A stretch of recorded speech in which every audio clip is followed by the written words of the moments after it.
Hey there, folks. Welcome to Spectrum Pulse. We talk about music, movies, art, and culture.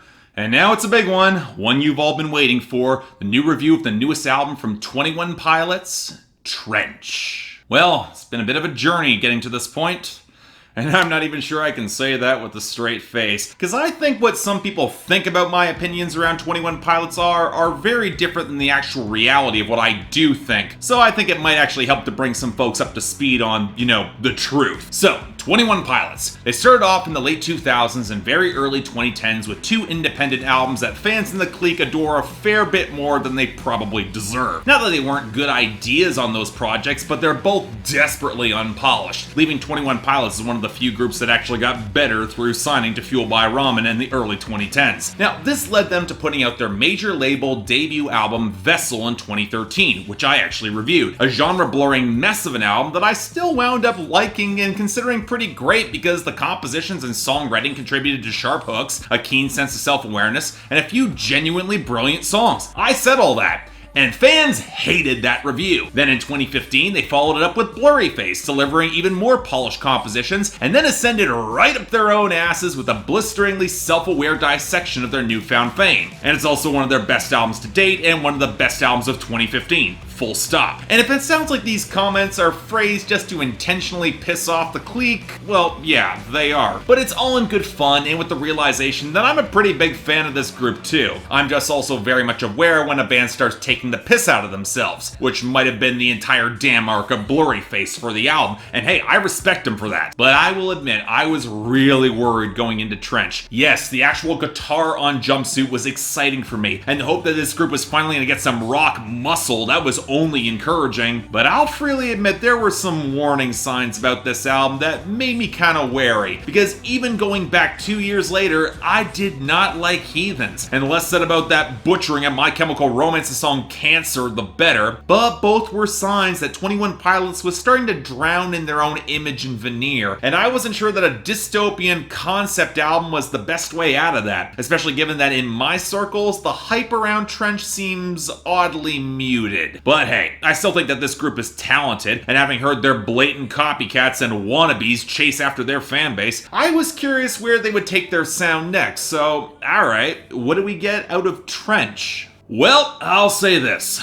I don't know how 21 Pilots convinced Fueled by Ramen to ship this album, but I'm a little bit impressed that they did, especially coming off of Blurryface, where there had to be the expectation that there would be another crossover hit on the Billboard Hot 100. Because let's not get this twisted, Trench is a defiantly uncommercial move into a dreary, missaturated concept that feels more like a hodgepodge of iconography, likely their most cohesive album to date in production, but in content, it seems like their most scattered and murky and incohesive, and thus reviewing this album will probably put me at odds with most of the clique yet again, because I have been on record saying the duo's pop sensibility is arguably one of their greatest assets, and to mostly remove that from consideration makes you question if the writing and production can be enough to fill that void. And for me, it wasn't. Which means that while I do consider this a good album, it's not great or on the level of Vessel or Blurryface. And while I rarely bet on this sort of material, I would put money on this not crossing over onto the Hot 100 to a larger audience beyond just the clique, which has a sixth sense of irony behind it, but we'll get to that when we talk a little more about lyrics and themes. Actually, let's start with that, given that there has been so much emphasis on Trench as a more ambitious, concept-driven album, with a full website in order to sketch out the story details, along with a string of cryptic names and concepts that again feel drawn from a hodgepodge of myth and religion. Well, alright, in part. Yes, the Dema seems to be a direct callback to the Dogma and Zoroastrianism, an elevated tower where corpses are left exposed within, as both fire and earth are sacred within the religion, so that bodies can't be burned or entombed. But then you have references to bishops, which are a very Christian church rank alongside the banditos that roam outside the Dema's impregnable walls. And the more important detail are the lights that apparently these banditos and bishops carry. The banditos bring the reddish glow of real fire and all its traditional life-giving and consuming iconography, pretty standard symbolism there. But with the bishops, they have a similar light maybe in the past, but now it's pale, yellowish and hollow, reminiscent of the purity that has come before, but now more sickly, intended to numb those beneath it. And the name of those bishops is important as well. Nico is the most prevalent throughout the album, but it's short for Nicolas Bourbaki, which is the name of a sect of mathematicians within France in the 1930s who were attempting to ground all mathematics in set theory and some sense of consistent notation, and had a pseudo-spiritual focus on abstraction and rigor. The understanding of even the most abstract concepts were then binding the universe in consistent,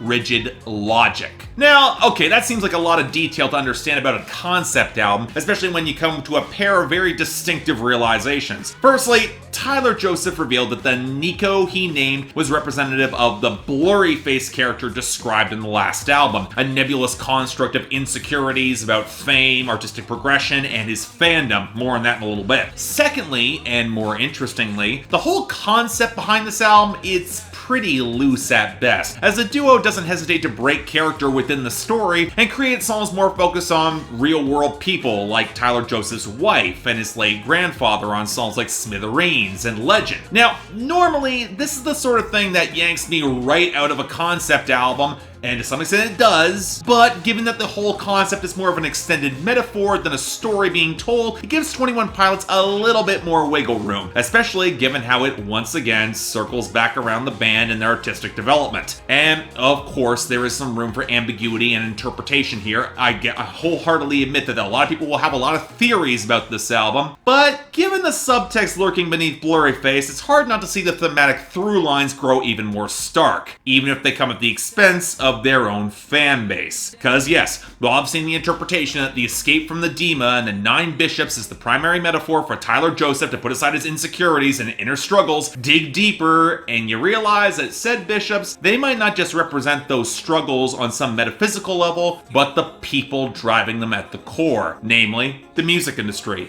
or perhaps even more of the fanatical side of the clique itself who are already disliking this video. Hey, come on, think about it! The story told within the album describes how the Dema did represent a holy place for souls to ascend before, here symbolic of the art of previous albums, that purity of light. But without any real fire anymore, the entire Dema is bathed in the sickly yellow light of those seeking to duplicate and deaden the experience, especially those who believe it can merely be copied over and over with that almost mathematical rigor. And note that the real-world roots of the Dema is a mausoleum, which brings in the low-key centerpiece of the album, Neon Gravestones, which stands out as a stunning rebuke of the glorification of suicide, possibly amplified by deeper, depressive themes within 21 Pilots' music. Like with Heathens 2 years ago, he's calling them out. It's hard not to feel like Tyler Joseph isn't addressing his audience, or at the very least not keenly aware of the overexposure that comes from a die-hard fandom willing to step to extremes and that would love for everything to ossify and remain the same. Hell, he even references them by name on Pet Cheetah, along with his very real fear of this. Now, I know some people will say that the bishops can't possibly represent even an element of fandom. Hell, Bandito seems to imply on the second verse that some echo of the trust in those fans is helping him get through, but also on that verse you get lines like nicknames they give themselves to uninspire, and with references to the internet and computers on Morph, it's easy to see a parallel on those who will just copy-paste 21 Pilots blindly without encouragement of artistic growth. And more to the point, if you dig into the framing of said bishops, especially on songs like The Closer, Leave the City, it's not angry or openly rebellious against them, but almost seems sympathetic, grieving for those who must be left behind, even as those bishops tried to recapture some of that same glory but couldn't. Why would the band show such sympathy to the labels or even insecurities on an album seeking to overcome or transcend them, especially on Neon Gravestones, or realize that they have to be put to the sword under the sleeve? Hell, I would argue at the bishops seeking to decode the band's message and find that message as non-creators themselves being at least partially representative of overexposed fanatical fandom. And I'll say this, it adds real dramatic pathos to the struggle between levitating within the Dema in dulled stasis or becoming a bandito and slipping off into the wild, leaving those who venerate them for all the right reasons behind. And you know, there's a part of me that honestly wishes the band was a little bit more committed to doubling down on the abstraction of the story instead of just sliding in awkward non sequiturs like naming the Pet Cheetah Cheetah, Jason Statham on Pet Cheetah. And this is where we get into the actual execution of the album, where despite some thematic richness, I'd argue it doesn't quite realize its potential. I already mentioned the lyrical issues, but part of this is tone. Yes, I get why this album indulges in its dour, heavy-handed reverb, echoing across increasingly barren mixes that don't have the same pop focus of Blurryface. The Dema is an open-air graveyard hemmed in on all sides and bathed in unearthly fluorescence. It's a bleak listen by design, but I did say that 21 Pilots could start to drown in their own veneer and image at the cost of stronger pop sentiments, and Trench is the most stark indictment of that. Yes, the guitar crunch behind the opener Jumpsuit has a ton of promise, but it's easily the heaviest song here and one of the few with any sense of real momentum or visceral presence. Part of this is Tyler Joseph's choice to rely more heavily on falsetto instead of his more strident mid-range. I might have liked it on Blurryface, but it doesn't really click for me on the otherwise pretty damn groove of In My Blood. It just doesn't have that same presence to hold against such thick, misty production. But even then,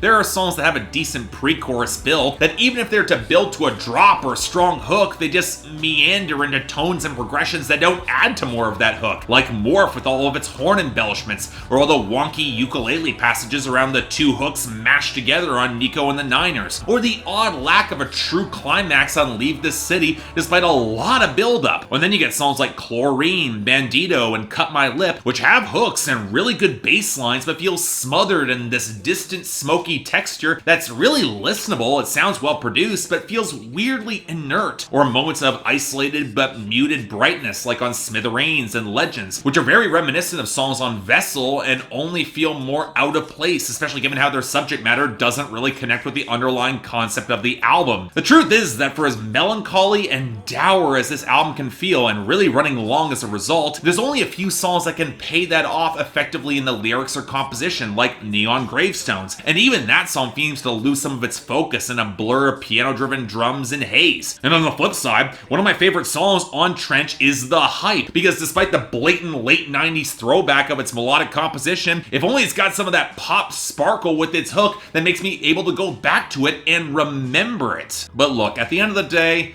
I don't think this is a bad album by any stretch, don't get that twisted. But at this point, I have to question whether 21 Pilots will follow their own mandate and move away from the smoky, introspective melancholy going right up their own ass that built so much of their fan base, especially as I thought a lot of that character growth and development was completed off of Blurryface. And it's hard not to feel like Trench is more of a conceptual but also more dreary and wearisome repeat of a similar arc, possibly because the fans didn't learn the message. And it's hard to ignore some of the very real problems here as a result. The hooks are not as tight, the songs feel more ponderous and heavy, and say what you will about the on-the-nose lyrical sentiments of Blurryface, they felt more distinctive and quotable and carried more personality, when it's not like there's been any shortage of this brand of smoky, reverb-saturated, atmospheric pop rock with hip-hop elements being made right now even in the mainstream for 21 Pilots to fit in. And as such, for me, it's a solid 7 out of 10. There are some choice cuts here, but it doesn't really feel as novel or distinct. And while the fans will, of course, adore it, as soon as some of them might realize there might be some themes or metaphors set at their expense, I can see this not being quite as revered as previous releases were. That said, it does open up some intriguing avenues for 21 Pilots going forward if they do indeed move on, so I don't know. We'll see where this goes. I'm still curious, though. Check this out. So yeah, thanks a lot for watching. If you'd like to like and subscribe, I'd be more than grateful. Clique, just calm down, folks. I did like this album. I wanted to love it. It just didn't really click for me. You want to actually vote on me and tell how wrong I am, the poll's right there. You want to buy the record or stream the record, links are down there below, so go on, have fun. Beyond that, anything else I might be able to do to improve my presentation, I'm all ears. If you guys want to get involved in my scheduling process or help support this channel, link to my Patreon is right over there, where 3 times a week you guys get to vote on my schedule, and once a week for the higher tier contributors, you guys get to add albums, movies, or even a top 10 list to that schedule. More details right over there. Be happy to see you guys get on board. You want to see my schedule? It's on my Instagram, link down there below. But till then, I'm Mark, you're watching Spectrum Pulse, and I'll see you next time.